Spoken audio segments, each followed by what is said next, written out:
Hello students, I am Gobinda Roy, GR science tutor পরিবারে তোমাদের সবাইকে স্বাগত। আজকে আমি এই ভিডিওতে মাধ্যমিক ভৌতবিজ্ঞান প্রস্তুতি 2022-2023 প্রথম অধ্যায় পরিবেশের জন্য ভাবনা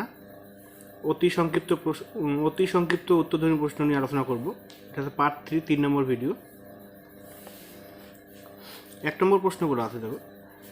নিরক্ষরেখার উপর ট্রপোস্ফিয়ারের উচ্চতা কত? নিরক্ষরেখার উপর ট্রপোস্ফিয়ারের উচ্চতা আছে 16 থেকে 18 কিমি। 16 থেকে 18 কিমি। 2 নম্বর প্রশ্ন, পৃথিবীর গড় উষ্ণতা বৃদ্ধির বৈজ্ঞানিক নাম কি? পৃথিবীর গড় উষ্ণতা বৃদ্ধির বৈজ্ঞানিক নাম বিশ্ব উষ্ণায়ন, বা এটা গ্লোবাল ওয়ার্মিং বলা হয় ইংরেজিতে। গ্লোবাল ওয়ার্মিং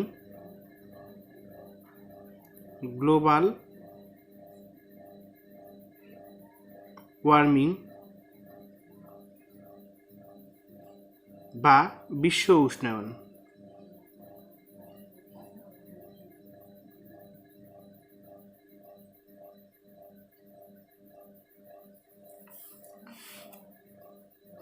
তিন নম্বর প্রশ্ন, সৌরকোষ ব্যবহারের একটি সুবিধা উল্লেখ করো।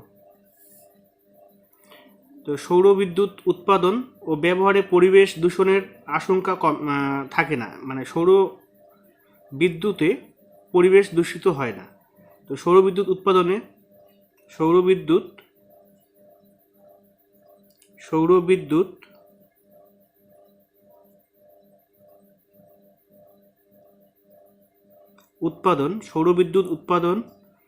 ও ব্যবহারে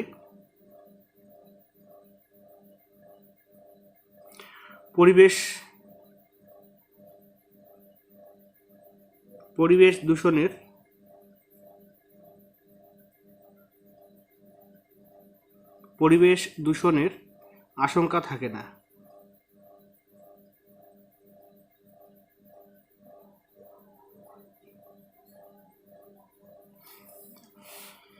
4 নম্বর প্রশ্ন, জীবভর শক্তি কি?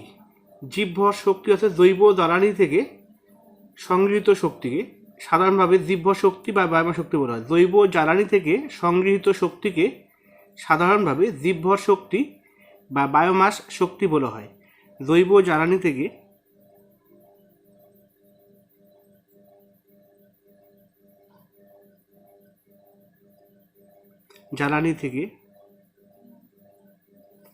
সংগৃহীত শক্তিকে সাধারণভাবে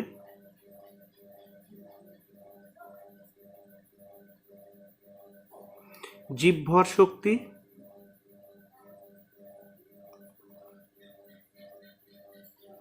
শক্তি বা বায়োমাস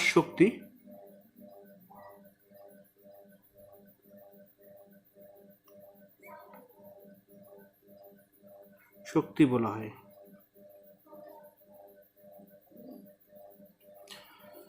স্টুডেন্টস, তোমরা যারা এই চ্যানেলে নতুন যুক্ত হয়েছো অবশ্যই চ্যানেলে সাবস্ক্রাইব করবে এবং বেল আইকনটি অন করে রাখবে যাতে পরবর্তী ভিডিওর আপডেটগুলো সবার আগে পাও। 5 নম্বর প্রশ্ন, বায়োডিজেলের একটি ব্যবহার উল্লেখ করো।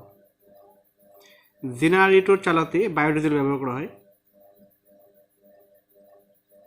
জেনারেটর চালাতে বায়োডিজেল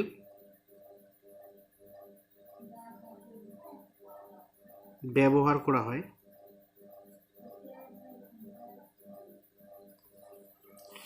6 নম্বর, তাপন মূল্যের ঊর্ধ্বক্রম অনুযায়ী সাজাও। মানে তাপন মূল্যের ঊর্ধ্বক্রম মানে ছোট থেকে বড় হিসেবে সাজাতে হবে তাপন মূল্যের ক্রম অনুসারে। তো সব থেকে কম তাপন মূল্য হচ্ছে কোনটা? এখানে কেরোসিন, কাঠ, কয়লা, এলপিজি দেওয়া আছে। এদের মধ্যে সব থেকে কম তাপন মূল্য হচ্ছে কাঠ, তারপর হচ্ছে কয়লা, কাঠের থেকে বেশি আছে কয়লার থেকে বেশি আছে কেরোসিন, আর সব থেকে বেশি আছে এলপিজি। এগুলোর মধ্যে সব থেকে বেশি আছে কোনটার? এলপিজি। তাহলে কাঠের থেকে বেশি আছে তোমার কয়লা,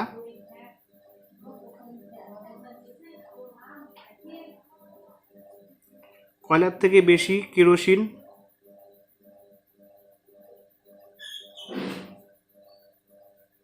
এবং তার থেকে বেশি হচ্ছে এলপিজি।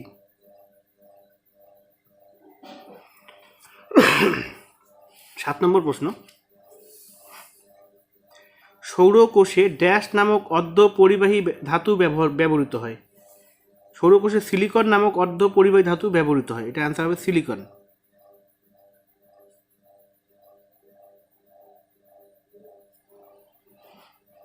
সিলিকন, এখানে ড্যাশে হবে সিলিকন।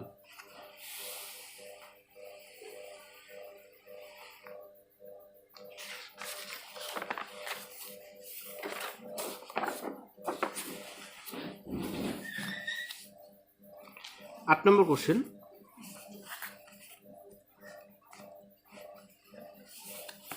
কয়লা ও এলপিজি এর মধ্যে কোনটির দহনে বেশি তাপ সৃষ্টি হয়? তাহলে বেশি তাপ সৃষ্টি হয় আছে কয়লা আর এলপিজির মধ্যে এলপিজি। 9 নম্বর প্রশ্ন, পেট্রোলিয়াম থেকে প্রাপ্ত একটি কঠিন জ্বালানির নাম লিখো। পেট্রোলিয়াম থেকে প্রাপ্ত একটি কঠিন জ্বালানি, মোম হবে মোম।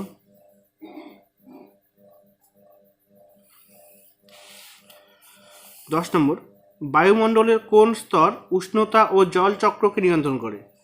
ট্রোপোস্ফিয়ার।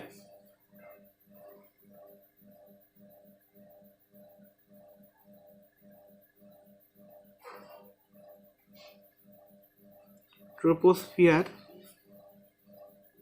স্তর উষ্ণতা ও জল চক্রকে নিয়ন্ত্রণ করে। 11 নম্বর, ট্রোপোস্ফিয়ারের উচ্চতা বৃদ্ধির সঙ্গে চাপ ও উষ্ণতার কিরূপ পরিবর্তন ঘটে? উচ্চতা বৃদ্ধিতে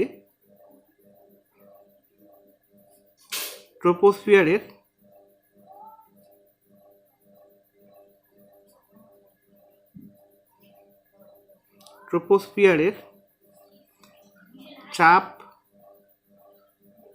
ও উষ্ণতা উভয়ই হ্রাস পায়, মানে কমে যায়।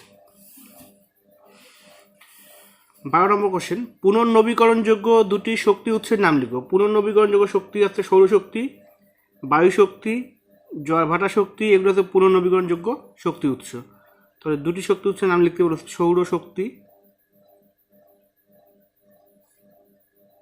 বায়ু শক্তি।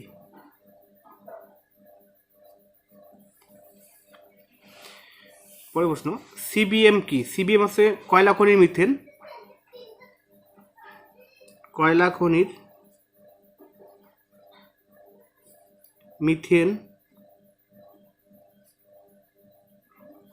মিথেন গ্যাসকে কোলবেট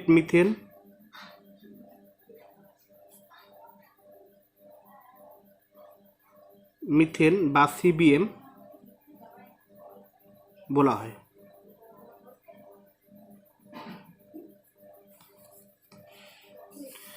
14 নম্বর বলা, সিএফসিগুলি নিষ্ক্রিয় এবং অদাহ্য পদার্থ। এটা সত্য না মিথ্যা? সিএফসিগুলি নিষ্ক্রিয় এবং অদাহ্য পদার্থ, হ্যাঁ এটা সত্য।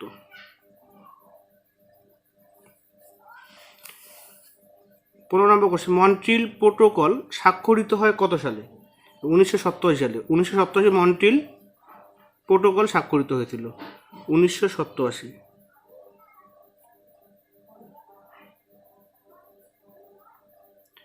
তো স্টুডেন্টস, আজকে এই পর্যন্তই।